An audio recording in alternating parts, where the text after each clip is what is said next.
편안하게 오늘도 사자성어 이야기 들어보세요. 그럼 바로 시작합니다. 불치하문, 불치하문. 지하철 2호선 출근길에서 본 풍경 하나가 계속 머릿속에 남아있어요.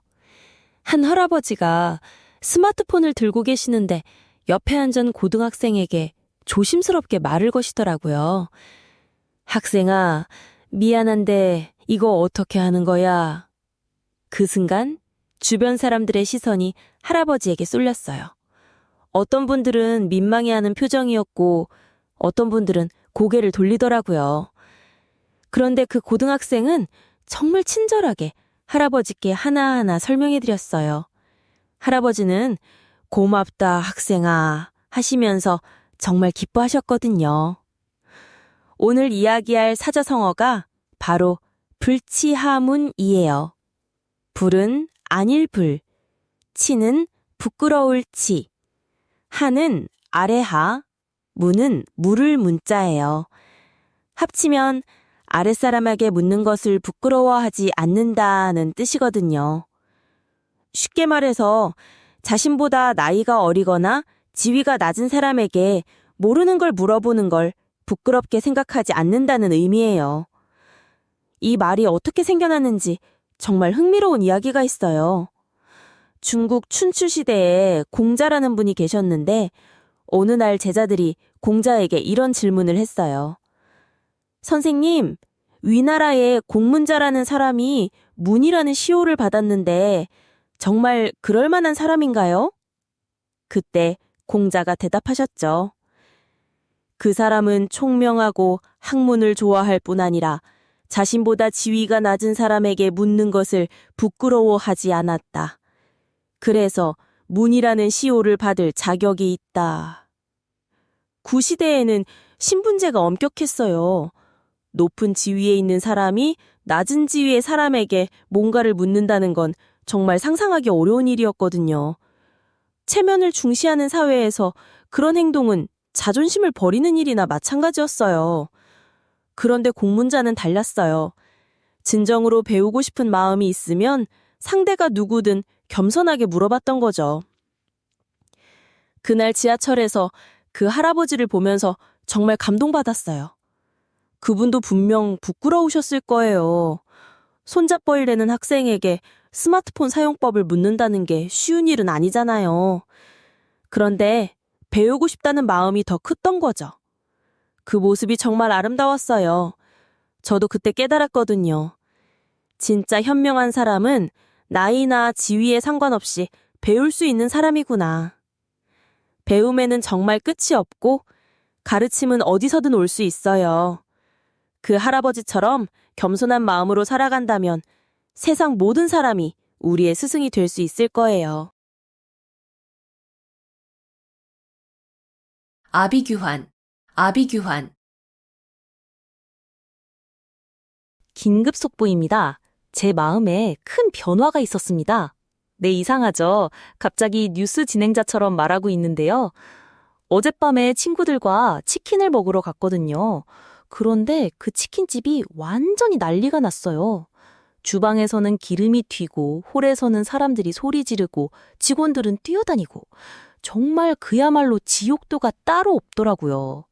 그때 친구가 딱 한마디 하는 거예요. 여기 완전 아비규환이네.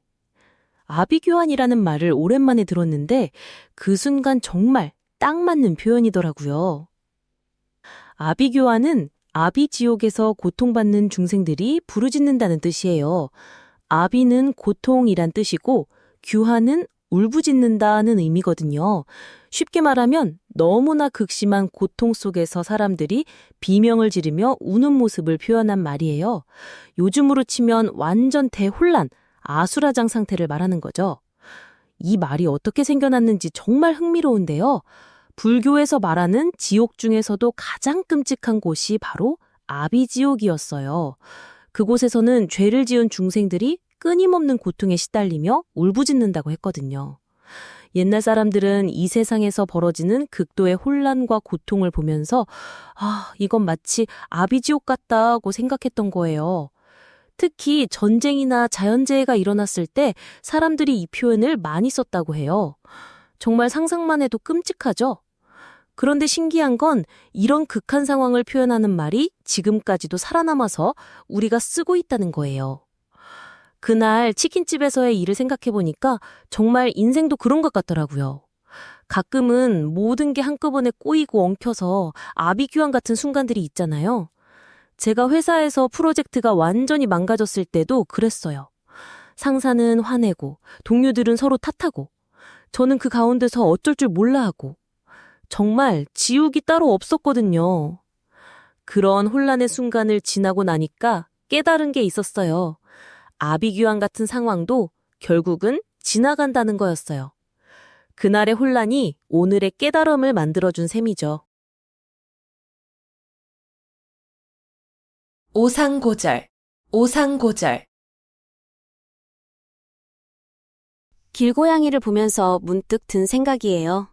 매일 출근길에 만나는 그 회색 고양이 있잖아요. 추운 겨울날에도 비가 와도 눈이 와도 항상 같은 자리에 앉아 있더라고요. 사람들이 지나가도 꿋꿋하게 자기 자리를 지키고 있는 모습이 뭔가 마음에 와닿았어요. 그 고양이를 보면서 떠오른 말이 있는데요. 오상고절이라는 사자성어예요. 오는 맞설 오, 상은 설이상, 고는 외로울 고, 절은 절개절. 서리를 맞서며 홀로 지키는 절개라는 뜻이에요. 겨울의 매서운 추위와 서리를 견디면서도 굽히지 않는 의지와 절개를 표현하는 말이거든요. 주변이 아무리 춥고 혹독해도 자신의 신념을 꺾지 않는 그런 강인한 정신력을 말하는 거예요. 그런데 이 말이 어떻게 생겨났는지 아세요? 송나라 때 소식이라는 시인이 있었어요. 소식은 관리로서 백성들을 위해 올바른 정치를 하려고 했지만 부패한 권력자들과 자주 충돌했죠. 결국 여러 번 좌천되고 유배를 당하게 되었어요. 그런데도 소식은 자신의 신념을 굽히지 않았어요. 유배지에서도 시를 쓰며 백성들을 걱정하고 올바른 길을 포기하지 않았거든요. 특히 해남도라는 외딴 섬으로 유배 갔을 때 그 혹독한 환경 속에서도 의연하게 버텨낸 모습이 후세 사람들에게 큰 감동을 주었어요. 사람들은 그의 굳건한 정신력을 국화꽃에 비유했는데 국화가 서리를 맞으면서도 홀로 피어있는 모습과 닮았다고 해서 오상고절이라는 말이 생긴 거예요. 그 길고양이를 보면서 제가 떠올린 건 회사를 다니던 시절이었어요. 새로운 프로젝트를 맡게 되었는데 다른 동료들은 모두 반대했거든요. 너무 위험하다, 실패할 가능성이 크다면서요. 상사조차 회의적이었어요. 하지만 저는 그 프로젝트가 정말 의미 있는 일이라고 생각했어요. 몇 달 동안 혼자서 야근하며 준비했죠. 주변에서는 시간 낭비라고 수군거렸고 때로는 정말 포기하고 싶었어요. 그런데 그 고양이처럼 제 자리를 지켜야겠다는 생각이 들더라고요. 결국 그 프로젝트는 성공했고 회사에 큰 도움이 되었어요. 그때 깨달았어요. 때로는 혼자서라도 믿는 길을 걸어가는 용기가 필요하다는 걸요. 세상이 아무리 차갑고 외로워도 자신이 옳다고 믿는 길을 걸어가는 것. 그게 바로 진정한 오상고절이 아닐까요?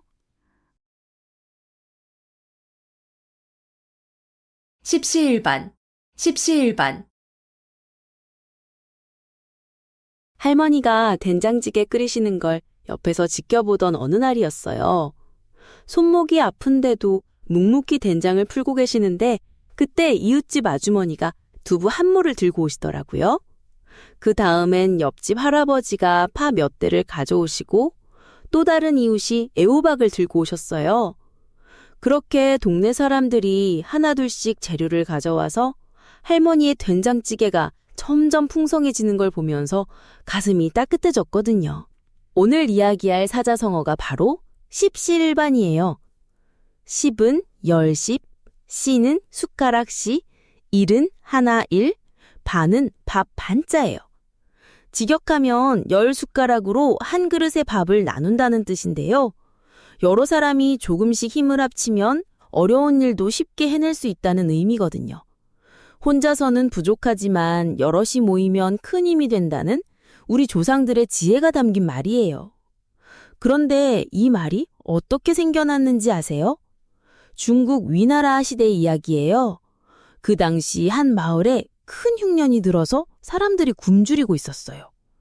그런데 신기하게도 그 마을에는 아무도 굶어 죽지 않았다고 해요. 왜냐하면 마을 사람들이 서로 조금씩 나누어 먹었거든요. 한 집에서 쌀 한 줌, 다른 집에서 보리 한 줌, 또 다른 집에서 콩 몇 알씩 내놓으니까 모든 사람이 하루 한 끼는 먹을 수 있었던 거예요. 혼자서는 며칠도 버틸 수 없는 양이었지만 모두가 조금씩 나누니까 마을 전체가 살아남을 수 있었던 거죠. 그날 할머니가 끓인 된장찌개를 온 동네 사람들과 함께 나누어 먹으면서 깨달았어요. 각자 가져온 재료는 별것 아니었지만 그 작은 것들이 모여서 정말 맛있는 한 끼가 되었잖아요. 그때 할머니가 제게 말씀하셨거든요. 이게 바로 살아가는 방법이란다. 혼자 다 하려고 하지 말고 함께하면 더 큰 기쁨이 생긴다고. 그 순간 십시일반이라는 말이 단순히 함께 돕는다는 의미를 넘어서 서로의 마음까지 나누는 삶의 지혜라는 걸 알게 되었어요. 작은 것들이 모여 큰 힘이 되는 게 바로 십시일반이에요. 출가 외인, 출가 외인. 새벽 3시에 걸려온 전화 한 통이 제 인생을 바꿨어요. 엄마의 떨리는 목소리가 수화기 너머로 들려왔거든요. 네 언니가 시댁에서 혼자 힘들어하고 있는데 우리는 아무것도 해줄 수가 없구나. 그때 처음으로 깨달았어요.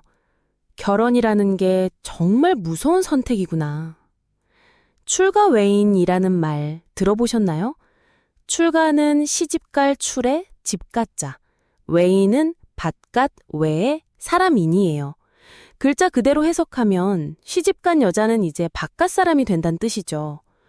좀 더 쉽게 말하면 딸이 결혼하면 더 이상 친정 식구가 아니라 남의 집 사람이 된다는 얘기예요. 지금 들으면 참 서글픈 말이잖아요. 하지만 이 말이 왜 생겨났는지 알면 더 복잡한 마음이 들어요. 조선시대만 해도 결혼은 단순히 두 사람의 만남이 아니라 두 집안의 결합이었거든요. 여자가 시집을 가면 남편의 성실을 따르고 시댁의 제사를 모시고 시댁의 가문을 이어가는 역할을 맡았어요. 친정에서는 이제 그 딸을 자신들의 핏줄이라고 생각하지만 법적으로나 사회적으로는 완전히 다른 집안 사람이 되는 거죠. 특히 유교 문화에서는 이런 관념이 더욱 강했어요. 삼종지도라고 해서 여자는 어려서는 아버지를 따르고 결혼해서는 남편을 따르고 늙어서는 아들을 따라야 한다는 교리가 있었거든요. 그러니까 결혼과 동시에 친정과는 완전히 다른 삶을 살아야 했던 거예요. 그날 밤 전화를 받고 나서 저는 잠을 이룰 수가 없었어요. 언니는 분명 우리 가족인데 힘들 때 와서 기댈 수 있는 곳이 없다는 게 너무 이상했거든요. 아니, 정확히는 와도 되지만 눈치를 봐야 하고 너무 자주 오면 시댁에서 좋지 않게 볼까 봐 조심스러워하는 거죠. 그때 깨달았어요. 출가 외인이라는 말이 단순히 옛날 이야기가 아니라 지금도 우리 주변에 살아있는 현실이구나. 결국 가족이라는 건 혈연을 넘어서는 마음의 끈이어야 하는데 제도와 관습이 그 끈을 자꾸 끊으려고 하는 것 같아요. 그래서 더 단단하게 잡아야 하는 거겠죠, 서로를. 선남선녀, 선남선녀. 빨간불이 파란불로 바뀌는 걸 보며 문득 든 생각이었어요. 신호등 앞에서 기다리는 사람들의 모습을 보니까 정말 다양한 사람들이 있더라고요. 어떤 사람은 급하게 핸드폰을 보고 있고, 어떤 사람은 여유롭게 하늘을 바라보고 있고, 그런데 이상하게도 모든 사람들이 똑같이 파란불을 기다리고 있잖아요. 그 순간 생각이 든 게 우리는 모두 각자 다른 사연을 가지고 있지만 결국 같은 방향으로 가고 있는 게 아닐까 하는 거였어요. 오늘 이야기할 사자성어는 바로 선남선녀예요. 선남선녀는 착할 선, 남자 남, 착할 선, 여자 녀로 이루어져 있어요. 말 그대로 착한 남자와 착한 여자라는 뜻이죠. 근데 여기서 말하는 착함이 단순히 예의 바르고 질서를 잘 지키는 그런 착함이 아니에요. 불교에서 말하는 진정한 의미의 선량함, 즉 마음이 정말 깨끗하고 순수한 사람들을 가리키는 말이거든요. 이 말이 어떻게 생겨났는지 정말 재미있는 이야기가 있어요. 옛날 당나라 시대에 현장법사라는 스님이 있었어요. 서유기에 나오는 그 스님, 맞아요. 현장법사가 인도에서 불경을 가져와서 번역을 하는데 불경 곳곳에 선남선녀라는 표현이 계속 나오는 거예요. 부처님이 설법을 할 때마다 선남선녀여 하고 청중들을 부르시거든요. 그런데 이게 단순히 남녀를 구분해서 부르는 게 아니라 부처님의 가르침을 진심으로 받아들이려는 마음을 가진 모든 사람들을 가리키는 말이었던 거죠.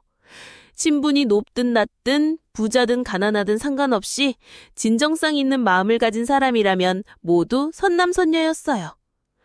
아까 신호등 앞에서 제가 깨달은 게 바로 이거였어요. 우리는 모두 다른 모습을 하고 있지만 결국 누군가를 위해 살아가고 있잖아요. 가족을 위해, 친구를 위해, 때로는 전혀 모르는 사람을 위해서도요. 그 마음 자체가 이미 선남선녀의 마음이 아닐까 생각이 들었거든요. 파란불을 기다리는 것도 결국 서로를 배려하는 마음에서 나오는 거니까요. 진정한 선남선녀는 특별한 사람이 아니라 일상 속에서 작은 선의를 실천하는 평범한 우리 모두인 것 같아요. 자승자박, 자승자박. 아침 지하철에서 앞자리에 앉은 분이 계속 한숨을 쉬시더라고요.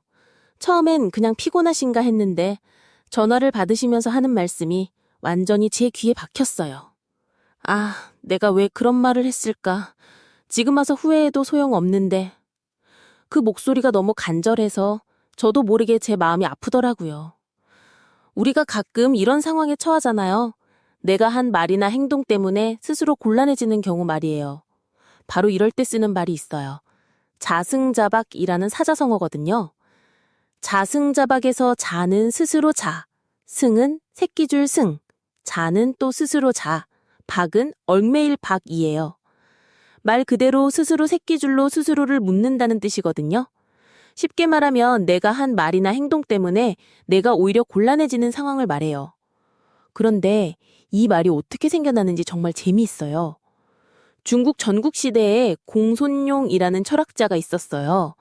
이 사람이 정말 말재주가 좋았거든요.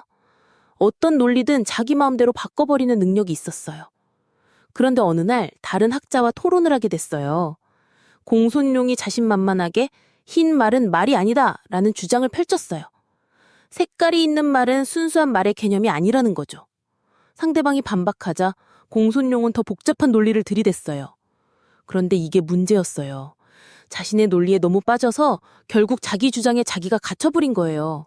나중에는 자기가 만든 논리의 틀에서 벗어날 수 없게 됐죠. 그때 한 제자가 말했어요. 선생님께서 스스로 새끼줄로 스스로를 묶으신 것 같습니다. 바로 여기서 자승자박이라는 말이 나온 거예요. 그 지하철 아저씨를 보면서 문득 떠올랐던 건 제가 몇 년 전에 겪었던 일이었어요. 친구랑 약속을 잡았는데 제가 나는 절대 늦지 않는다고 큰 소리 쳤거든요. 그런데 바로 그날 지하철이 고장나서 1시간이나 늦었어요. 친구 앞에서 완전히 민망해졌죠. 제가 한 말 때문에 더 창피해진 거예요. 자승자박은 결국 우리가 너무 성급하게 말하거나 행동할 때 생기는 일이에요. 그래서 말이나 행동에는 항상 신중해야 한다는 교훈을 지는 거죠. 우여곡절, 우여곡절. 길고양이를 보면서 문득 든 생각이에요. 매일 아침 출근길에 만나는 회색털 고양이가 있거든요. 처음엔 골목 끝에 있었는데 다음 날엔 편의점 앞에, 그 다음 날엔 또 다른 곳에 있더라고요. 이 고양이가 목적지까지 가는 길이 정말 복잡해 보이는 거예요. 직선으로 가면 금방 갈 텐데 여기저기 돌아다니면서 결국 같은 곳에 도착하는 모습이 너무 익숙하더라고요. 오늘 이야기할 사자성어가 바로 우여곡절이에요. 우는 돌 우자로 돌아간다는 뜻이고 여는 남을 여자로 남음이 있다는 의미예요. 곡은 구불곡자로 구부러진다는 뜻이고 절은 꺾을 절자로 꺾인다는 의미거든요. 합쳐서 보면 돌고 돌아서 구부러지고 꺾이는 일들이 많다는 뜻이에요. 쉽게 말해서 일이 순탄하게 풀리지 않고 복잡하고 힘든 과정을 거친다는 의미죠. 그런데 이 말이 어떻게 생겨났는지 아세요? 중국 당나라 때 이야기예요. 한유라는 문인이 있었는데 이 사람이 정말 파란만장한 인생을 살았거든요. 어릴 때 부모님을 잃고 형수 손에서 자랐어요. 가난해서 책을 사기도 어려웠죠. 과거 시험을 보러 갈 때도 돈이 없어서 걸어서 수도까지 갔어요. 근데 첫 번째 시험에서 떨어졌어요. 다시 고향으로 돌아가서 공부하고 또 걸어서 수도로 갔죠. 두 번째도 떨어졌어요. 이런 식으로 3번을 실패했어요. 사람들은 그를 보며 비웃었어요. 하지만 한유는 포기하지 않았어요. 4번째 도전에서 드디어 합격했거든요. 관리가 된 후에도 순탄하지 않았어요. 황제의 정책에 반대하는 글을 써서 귀양을 가기도 했어요. 하지만 결국 당대 최고의 문인이 되었죠. 그가 자신의 인생을 돌아보며 쓴 글에서 우여곡절이라는 표현을 썼어요. 돌고 돌아서 구부러지고 꺾여도 결국 목표에 도달한다는 의미로요. 그 길고양이를 계속 관찰하다 보니 알게 된 게 있어요. 직선으로 가지 않는 이유가 있었더라고요. 개가 있는 길은 피해야 하고 사람들이 많이 다니는 곳도 위험하고 먹이가 있는 곳들을 거쳐가야 하니까 자연스럽게 돌아가게 되는 거였어요. 제가 처음엔 비효율적이라고 생각했는데 고양이 입장에서는 가장 합리적인 선택이었던 거죠. 그때 깨달았어요. 우여곡절이 나쁜 게 아니라 그 과정 자체가 필요한 거라는 걸요. 인생도 마찬가지인 것 같아요. 돌아가는 길에서만 만날 수 있는 것들이 분명히 있거든요. 삼순구식, 삼순구식. 길거리에서 만난 할머니 한 분이 해주신 말씀이 계속 머릿속을 맴돌고 있어요.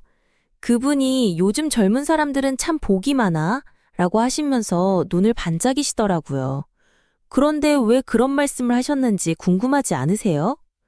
오늘 이야기할 사자성어는 삼순구식이에요. 삼순구식을 풀어보면 삼은 새쌈, 수는 열흘순, 구는 아홉구, 식은 밥식이거든요. 그러니까 30날 동안 9번밖에 밥을 먹지 못한다는 뜻이에요. 지금 들으면 정말 상상도 할 수 없는 이야기죠. 하지만 이 말 속에는 정말 깊은 의미가 담겨 있어요. 이 말이 어떻게 생겨났는지 아세요? 춘추 전국시대 중국에 원헌이라는 현인이 있었어요. 이분은 공자의 제자였는데 정말 가난했거든요. 하지만 그 가난함이 남다른 게 세상의 부귀영화를 모두 거부하고 선택한 가난이었어요. 당시 다른 제자들은 벼슬을 해서 부자가 됐는데 원헌만은 오두막에서 누더기를 입고 살았어요. 하루 3번 먹어야 할 밥을 30날에 9번만 먹을 정도로 궁핍했지만 그분 얼굴에는 항상 평온한 미소가 있었다고 해요. 사람들이 왜 그렇게 사시냐고 물으면 마음이 부족함을 모르니 몸이 부족해도 괜찮다고 답하셨대요. 그때 그 할머니께서 해주신 이야기가 바로 이거였어요. 할머니가 어린 시절 전쟁 중에 정말 굶주렸던 경험을 들려주시면서 그때는 하루 한 끼만 먹어도 감사했다고 하시더라고요. 지금 우리가 하루 3끼를 당연하게 여기는 게 얼마나 큰 축복인지 모른다면서요. 그 순간 제가 아침에 귀찮다고 굶고 온 게 생각나서 정말 부끄러웠어요. 삼순구식은 단순히 가난을 뜻하는 말이 아니라 진정한 만족이 무엇인지 알려주는 지혜예요. 부족함 속에서도 감사할 줄 아는 마음이야말로 진짜 부자의 마음이거든요. 일석이조, 일석이조. 버스 정류장에서 비를 피하고 있었어요. 갑자기 옆에 서 있던 할머니 한 분이 저를 보시더니 이렇게 말씀하시는 거예요. 젊은이, 우산도 없이 왜 이렇게 서 있나?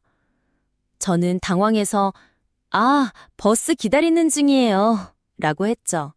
그랬더니 할머니가 빙긋 웃으시면서 그럼 비도 피하고 버스도 기다리고 참 똑똑하네. 라고 하시는 거예요. 그 순간 머릿속에 번개같이 스쳐간 단어가 있었어요. 바로 일석이조라는 말이었거든요. 일석이조는 하나의 돌로 두 마리의 새를 잡는다는 뜻이에요. 일은 하나 일, 석은 돌 석, 이는 둘 이, 조는 새 조자를 써서 만든 말이거든요. 한 번의 행동으로 두 가지 이익을 얻는다는 의미로 쓰이죠. 요즘으로 치면 배달시킬 때 최소 주문 금액 맞추려고 이것저것 담다 보니 며칠 먹을 것까지 생겼을 때 그런 상황에서 쓸 수 있는 말이에요. 그런데 이 말이 어떻게 생겨났는지 정말 재미있어요. 중국 위나라 때 조조라는 인물이 있었는데 이 사람이 정말 계산적이고 영리한 사람이었거든요. 어느 날 조조가 사냥을 나갔는데 활 한 발로 나는 새 두 마리를 동시에 맞춘 거예요. 그걸 본 부하들이 감탄하면서 역시 우리 주공께서는 한 번의 화살로 두 마리의 새를 잡으시는군요. 라고 칭찬했죠. 조조는 그때 이렇게 대답했어요. 전쟁에서도 마찬가지다. 한 번의 작전으로 두 가지 목적을 달성하는 것, 그것이 진정한 지혜다. 실제로 조조는 전쟁에서도 이런 전략을 자주 썼어요. 적을 공격하면서 동시에 백성들의 마음도 얻고 영토를 확장하면서 동시에 경제적 이익도 챙기는 식으로요. 그런 조조의 지혜로운 전략 때문에 일석이조라는 말이 생겨났다고 해요. 그래서 그날 버스 정류장에서 할머니 말씀을 들으면서 깨달은 게 있어요. 인생에서 가장 현명한 선택이란 바로 이런 거구나 싶었거든요. 비를 피하려고 정류장에 들어왔는데 덕분에 버스도 놓치지 않고 탈 수 있었고 그 과정에서 할머니의 따뜻한 말씀까지 들을 수 있었으니까요. 결국 일석이조는 단순히 두 가지 이익을 얻는다는 게 아니라 상황을 지혜롭게 바라보는 관점에서 나오는 거더라고요. 인지상정, 인지상정. 엘리베이터가 바로 열린 그때였어요. 아침에 늦잠 자서 뛰어가면서 속으로 제발 기다려줘 하고 간절히 바랬는데 정말 문이 열려 있더라고요. 그런데 들어가자마자 안에 있던 할머니가 저를 보시더니 참 다행이네. 젊은 사람이 뛰어오는 걸 보니까 기다려줘야지 싶었어 하시는 거예요. 그 순간 가슴이 왠지 따뜻해지면서 생각했어요. 사람이 다른 사람을 배려하는 마음, 이게 정말 자연스러운 거구나. 바로 이런 게 인지상정이에요. 사람의 마음으로 다른 사람의 마음을 헤아리는 거죠. 이는 사람인, 지는 마음지, 상은 늘상, 정은 정정이에요. 사람이라면 누구나 가지고 있는 자연스러운 감정과 마음가짐을 말하는 거거든요. 예를 들어서 친구가 시험에 떨어졌다고 하면 안타까워하는 마음, 누군가 기뻐하면 함께 기뻐해주는 마음, 이런 게 다 인지상정인 거예요. 그런데 이 말이 어떻게 생겨났는지 아세요? 이건 중국 춘추전국 시대에 맹자라는 철학자에서 나온 이야기예요. 맹자는 성선설로 유명한 분이죠. 어느 날 맹자가 제자들과 이야기를 나누는데 한 제자가 물어봤어요. 선생님, 사람이 선한 건지 악한 건지 어떻게 알 수 있나요? 그때 맹자가 창밖을 가리키면서 말했대요. 저기 우물에 아이가 빠지려고 하는 걸 오면 누구든지 깜짝 놀라면서 구하려고 할 거야. 그건 보상을 바라거나 칭찬받으려는 게 아니라 그냥 사람이라면 당연히 가지는 마음이지.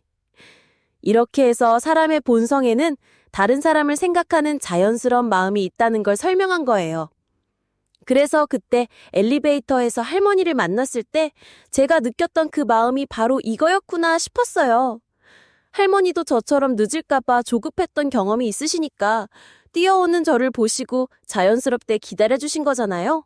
서로 말 한마디 나누지 않아도 마음이 통했던 거죠. 그런 순간들이 우리 일상에 얼마나 많은지 그때 깨달았어요. 결국 인지상정이란 사람이라면 누구나 가진 따뜻한 마음을 믿는 거예요. 그 믿음이 있으니까 우리가 서로를 이해하고 더불어 살아갈 수 있는 거죠.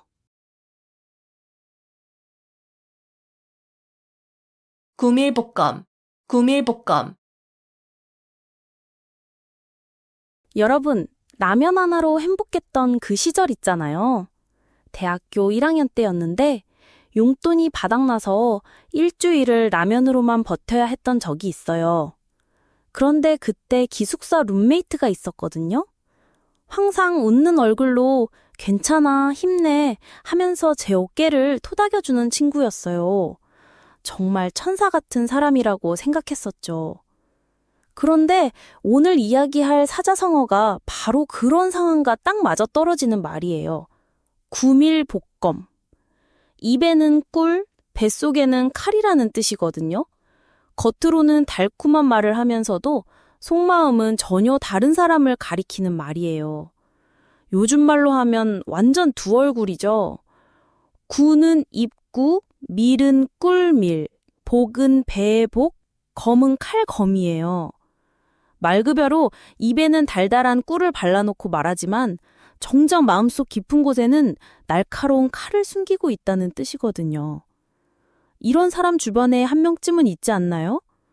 앞에서는 엄청 친하게 굴면서 뒤에서는 험담하는 그런 사람 말이에요. 이 말이 어떻게 생겨났는지 정말 흥미로운 이야기가 있어요. 중국 당나라 시대에 이인보라는 재상이 있었거든요. 이 사람이 정말 말을 달콤하게 잘했다고 해요.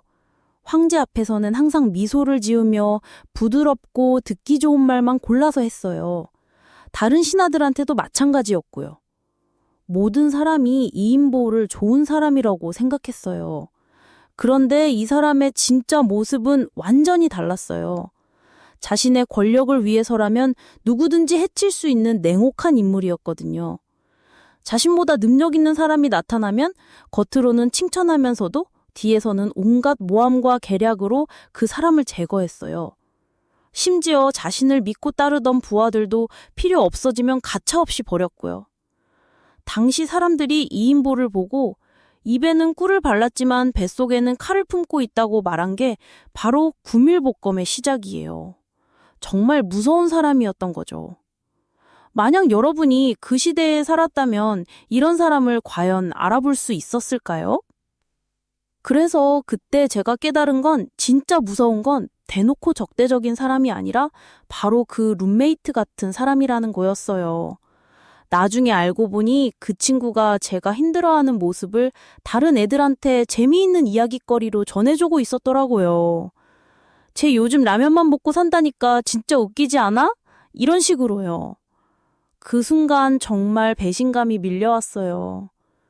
진정한 관계는 어려울 때 드러나는 법이에요.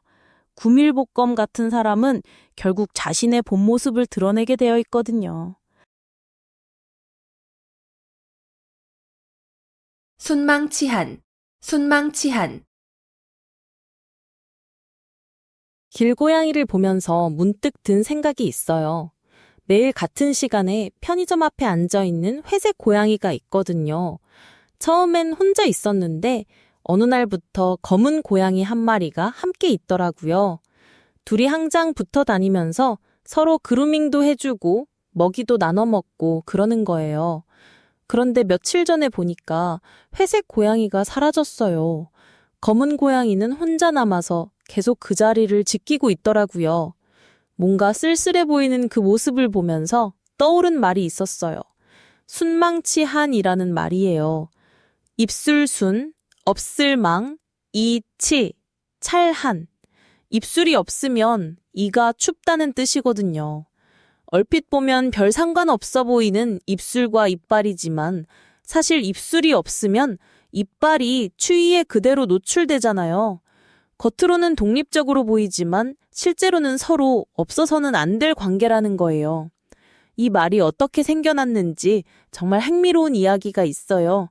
춘추전죽 시대에 우나라와 괭나라라는 두 작은 나라가 있었어요. 두 나라는 이웃이었지만 그렇게 친하지는 않았거든요. 그런데 진나라라는 강대국이 괭나라를 침공하겠다고 했어요. 이때 진나라가 우나라에게 제안을 했어요. 우리가 괭나라를 공격할 때 길을 빌려달라고요. 그 대가로 괭나라 땅의 일부를 나눠주겠다고 했어요. 우나라 왕은 고민했어요. 평소 괭나라와 사이가 그렇게 좋지 않았으니까 이참에 이득을 보는 것도 나쁘지 않다고 생각했거든요. 그런데 신하 중 한 명이 간절하게 말렸어요. 입술이 없으면 이가 춥다면서요.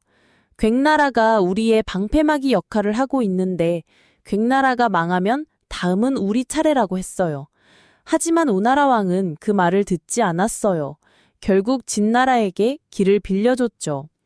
예상대로 괭나라는 진나라에게 멸망당했어요. 그리고 얼마 지나지 않아서 진나라는 우나라도 공격했어요. 이미 완충지대 역할을 하던 괭나라가 사라졌으니까 우나라는 진나라의 직접적인 공격에 무너질 수밖에 없었어요. 결국 우나라도 멸망하고 말았거든요. 그 회색 고양이와 검은 고양이를 보면서 이 이야기가 떠올랐어요.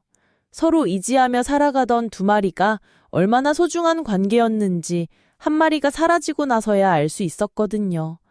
혼자 남은 검은 고양이가 그 자리를 지키고 있는 모습이 마치 우나라 왕의 후회하는 마음 같았어요. 우리도 모르게 누군가와 순망치한의 관계를 맺고 살아가고 있어요. 그 소중함을 읽고 나서야 깨닫게 되는 거죠. 고진감래, 고진감래. 길고양이를 보면서 문득 든 생각이에요. 매일 지나다니는 골목에서 만나는 회색 털의 작은 고양이 한 마리가 있거든요. 처음엔 너무 말랐어요. 쓰레기통을 뒤지고 사람만 봐도 도망가고 비 오는 날엔 어디선가 떨고 있을 모습이 자꾸 떠올랐어요. 근데 이상하게도 그 고양이를 볼 때마다 제 마음이 아프더라고요. 왜 그랬을까요? 오늘 이야기할 사자성어는 바로 고진감래예요. 고진감래는 괴로울고, 다할진, 달감, 올래 이 네 글자로 이루어진 말이에요. 쉽게 말하면 고생 끝에 낙이 온다는 뜻이죠. 쓴 것이 다하면 단 것이 온다. 힘든 시간을 견디고 나면 반드시 좋은 일이 생긴다는 의미거든요. 이 말이 어떻게 생겨났는지 아세요? 중국 위나라 시대에 유선이라는 황제가 있었어요. 이 사람이 참 기구한 인생을 살았는데 어린 시절부터 온갖 고생을 다 했거든요. 아버지가 일찍 돌아가시고 나라는 혼란스럽고 주변에선 모두 자기를 무시했어요. 그런데 유선이 신하들에게 한 말이 바로 이거였어요. 지금까지 쓴 맛만 봤으니 이제는 단맛을 볼 때가 왔다고. 그 말이 바로 고진감래가 된 거죠. 만약 여러분이 그 상황이었다면 어땠을까요? 어린 나이에 황제가 되어야 하고 아무도 믿어주지 않고 매일이 전쟁 같은 하루하루였을 텐데 보통 사람이었다면 포기했을 거예요. 근데 유선은 달랐어요. 고생이 끝나면 반드시 좋은 일이 온다고 믿었던 거죠. 그래서 그때 제가 깨달은 건 그 길고양이가 제게 가르쳐준 거였어요. 처음 봤을 때는 정말 불쌍해 보였는데 조금씩 밥을 챙겨주고 따뜻한 곳을 만들어주니까 점점 달라지더라고요. 몇 달 후에는 제가 오는 소리만 들어도 달려와서 다리에 비비고 햇볕 좋은 날엔 배를 하늘로 향하고 자는 모습을 보여줬어요. 그 순간 정말로 알았어요. 힘든 시간도 언젠가는 끝이 나고 그 뒤에 오는 행복은 더욱 달콤하다는 걸. 고진감래는 단순히 기다리라는 말이 아니에요. 고생 속에서도 희망을 잃지 않고 견뎌내라는 뜻이거든요. 패가망신, 패가망신. 3초. 제 인생을 바꾼 그 짧은 순간이 있었어요. 엘리베이터에서 충수 버튼을 누르는 그 3초 동안 제가 내린 결정이 모든 걸 바꿔놓았거든요. 위로 올라갈 건지, 아래로 내려갈 건지, 아니면 그냥 나가버릴 건지. 그때 제가 선택한 건 위로 올라가는 거였어요. 그리고 그 선택이 저를 완전히 다른 사람으로 만들어버렸죠. 오늘 이야기할 사자성어가 바로 패가망신이에요. 패자는 무너질 패, 가자는 집가, 망자는 망할 망, 신자는 몸신. 합치면 집이 무너지고 몸이 망한다는 뜻이죠. 요즘 말로 하면 완전 망했다는 거예요. 가정도 파탄나고 자신도 완전히 몰락해버리는 상황을 말하는 거거든요. 그런데 이 말이 어떻게 생겨났는지 정말 흥미로운 이야기가 있어요.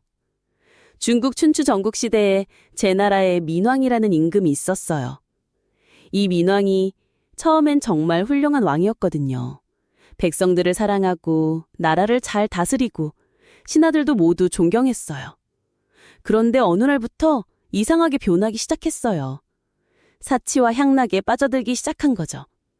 궁전을 더 크고 화려하게 짓겠다며 백성들에게 무거운 세금을 부과했어요. 아름다운 여인들을 후궁으로 들이느라 나랏돈을 물수도 썼고요. 신하들이 말려도 전혀 듣지 않았어요. 오히려 자신을 비판하는 신하들을 멀리하고 아첨하는 간신들만 가까이 두기 시작했죠. 결국 어떻게 됐을까요? 나라는 점점 기울어갔고 백성들의 원망은 하늘을 찔렀어요. 다른 나라들이 이 틈을 노려 제 나라를 공격하기 시작했고요. 민왕은 결국 자신이 쌓아 올린 왕조도 잃고 목숨마저 잃게 됐어요. 한때 번영했던 제 나라는 완전히 몰락해버렸죠.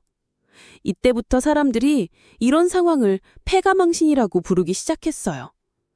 그래서 그때 제가 깨달은 건 선택의 순간이 얼마나 중요한지였어요. 엘리베이터에서 위로 올라가기로 했던 그 순간, 저는 제가 정말 원하는 일을 하는 회사의 면접을 보러 가는 길이었거든요. 사실 그전까지는 안정적인 대기업만 바라보며 살았어요. 부모님이 원하시는 대로, 남들이 부러워하는 대로 살려고 했죠. 그런데 그날 면접을 보러 가면서 문득 민왕 이야기가 떠오른 거예요. 겉으로는 화려하고 안정적으로 보이지만 정작 자신이 정말 원하는 건 아닌 채로 살다가 나중에 후회하게 되는 게 진짜 패가망신이 아닐까 싶었거든요. 그래서 그 회사에 입사하기로 결정했어요. 비록 연봉은 적었지만 제가 정말 하고 싶었던 일이었거든요. 진짜 패가망신은 돈을 잃거나 집을 잃는 게 아니라 자기 자신을 잃어버리는 거더라고요. 인산인해, 인산인해. 지하철 2호선 출근길에서 본 풍경인데요. 사람들이 정말 빼곡하게 들어차 있더라고요. 그런데 그 순간 문득 든 생각이 저 많은 사람들 중에서 진짜 행복한 사람이 몇 명이나 될까 하는 거였어요. 모든 사람이 각자의 인생을 살아가고 있는데 이상하게도 모두 똑같은 표정을 하고 있더라고요. 오늘 말씀드릴 사자성어는 바로 인산인해예요. 사람 인자가 2번, 산자, 바다 해자로 이루어진 말인데요. 글자 그대로 해석하면 사람이 산처럼, 바다처럼 많다는 뜻이에요. 엄청나게 많은 사람들이 모여있는 상황을 표현할 때 쓰는 말이거든요. 콘서트장이나 축제 현장, 백화점 사일기관 같은 곳에서 사람들이 바글바글 모여있을 때 와, 정말 인산인해네 라고 하죠. 그런데 이 말이 어떻게 생겨났는지 아세요? 중국 서한시대에 곽연수라는 사람이 한 말에서 유래됐어요. 당시 황제가 큰 연회를 열었는데 정말 엄청나게 많은 사람들이 몰려들었나 봐요. 그 광경을 본 곽연수가 사람이 산과 바다만큼 많구나 라고 감탄하며 한 말이 바로 인산인해였던 거죠. 2000년 전에도 사람들은 많은 인파를 보면 놀라워했나 봐요. 지금 우리가 보는 명동거리나 홍대 앞 풍경과 별반 다르지 않았을 것 같아요.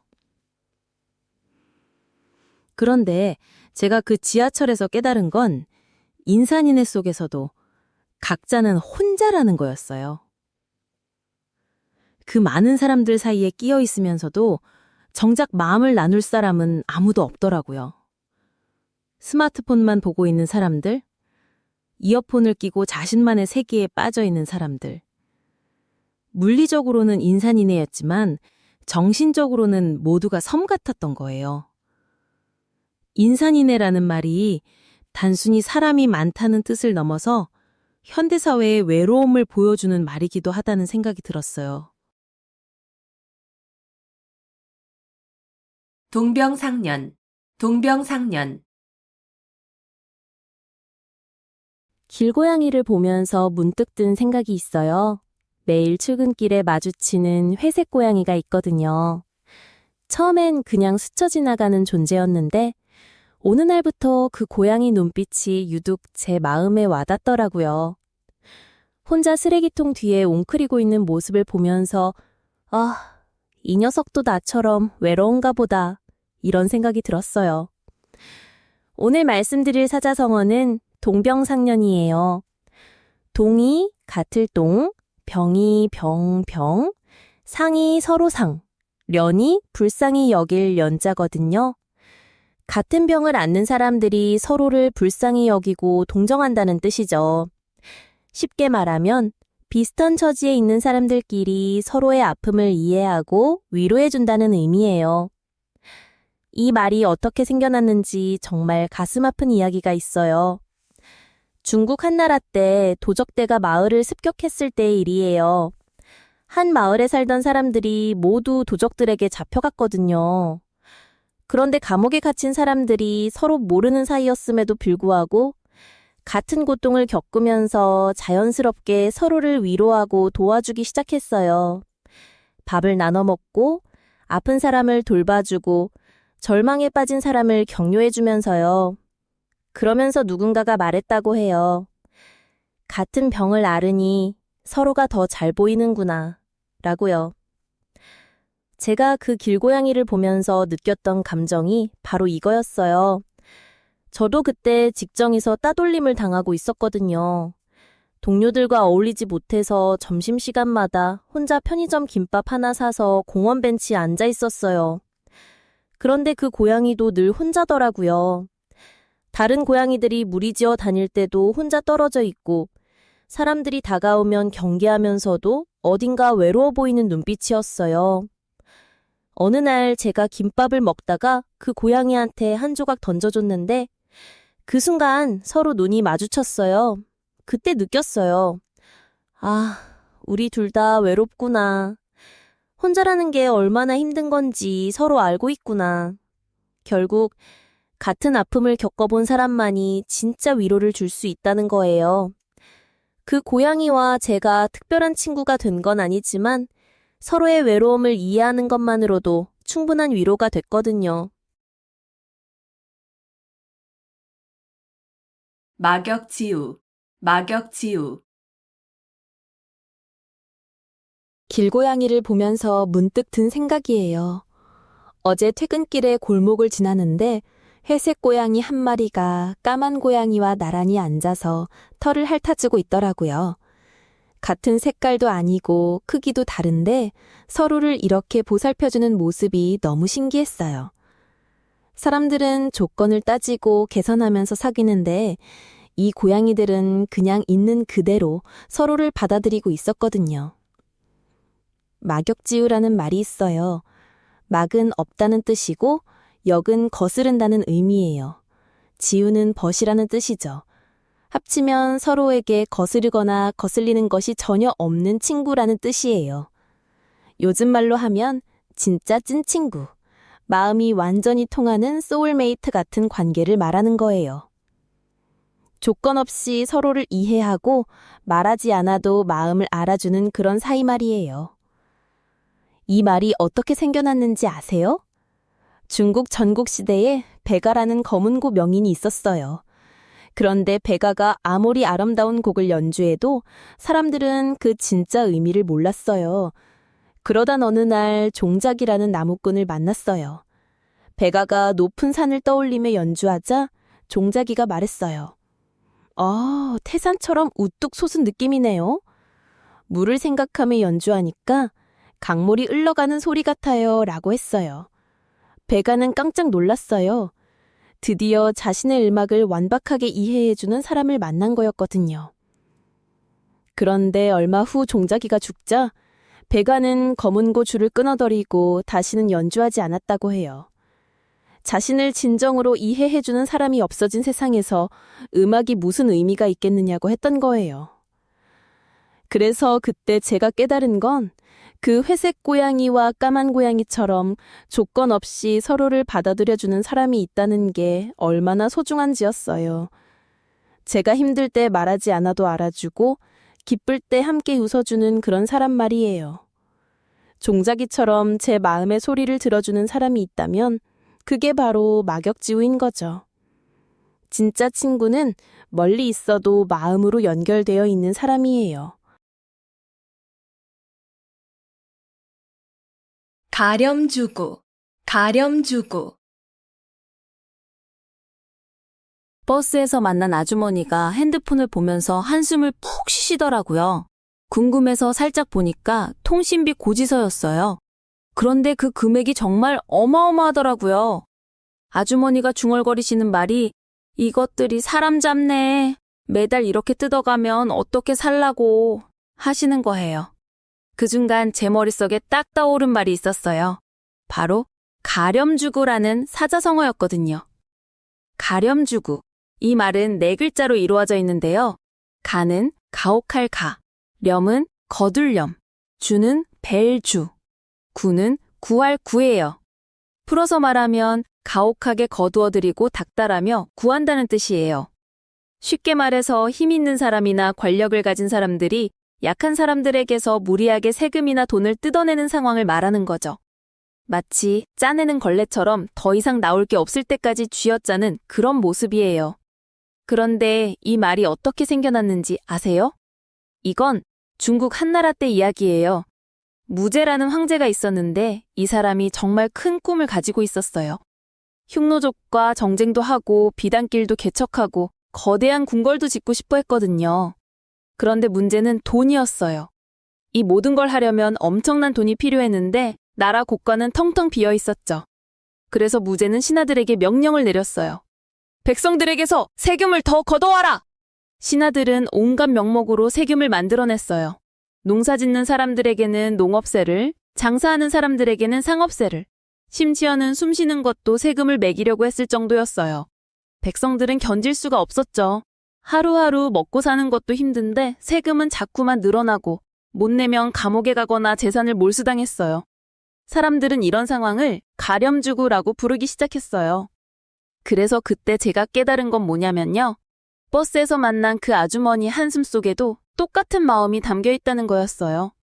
통신비든 각종 수수료든 보험료든 우리도 모르는 사이에 이런저런 명목으로 돈이 빠져나가고 있잖아요. 아주머니가 하신 말씀이 계속 귓가에 맴돌더라고요. 권력을 가진 자들이 서민들의 주머니를 털어가는 건 예나 지금이나 똑같구나 싶었어요.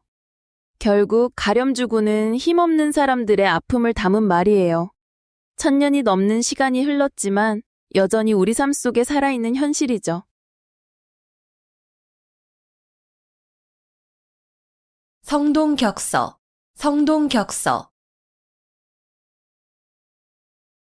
여러분, 제 핸드폰이 말을 한다면 저에게 뭐라고 할까요? 아마 이렇게 말할 것 같아요.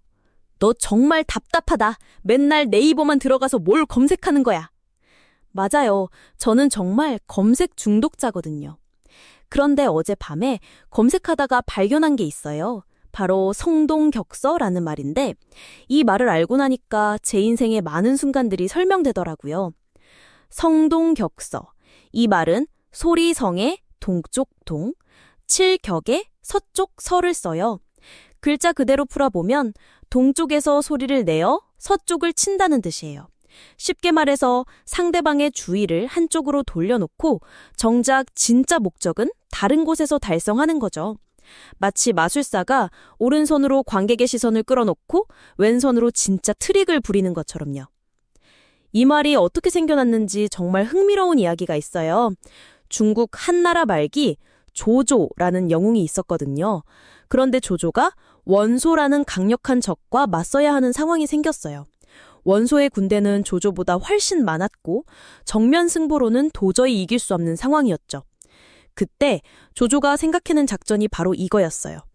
동쪽에서 큰 소리를 내며 마치 그곳에서 공격할 것처럼 하고 정작 진짜 공격은 서쪽에서 기습적으로 감행한 거예요. 원소는 완전히 속아 넘어갔고 조조는 기적적으로 승리할 수 있었어요. 그런데 제가 왜 이 말에 그렇게 꽂혔는지 아세요? 사실 제가 검색 중독이 된 진짜 이유가 바로 성동격서 때문이었거든요. 몇 년 전에 정말 힘든 시기가 있었어요. 회사에서 큰 실수를 해서 상사한테 혼나고 동료들 눈치도 보이고 집에 오면 아무것도 하기 싫은 거예요. 그런데 이상하게 핸드폰만 붙잡고 있으면 마음이 편해지더라고요. 처음엔 단순히 스트레스 해소라고 생각했어요. 근데 알고 보니 제가 진짜 해결해야 할 문제에서 도망치고 있었던 거예요. 핸드폰 검색이라는 동쪽 소리에 제 주의를 빼앗겨서 정작 서쪽에 있는 진짜 문제는 계속 방치하고 있었던 거죠. 그때 깨달았어요. 우리는 생각보다 자주 스스로에게 성동격서를 쓰고 있다는 걸요. 진짜 중요한 일은 미루고 급하지 않은 일에만 매달리거나 진짜 해결해야 할 감정은 외면하고 다른 것들로 주의를 돌리는 거죠. 이제 저는 뭔가에 과도하게 빠져 있을 때면 스스로에게 물어봐요. 지금 내가 동쪽에서 소리내고 있는 건 아닐까? 정작 서쪽에 있는 진짜 문제는 뭘까 하고요.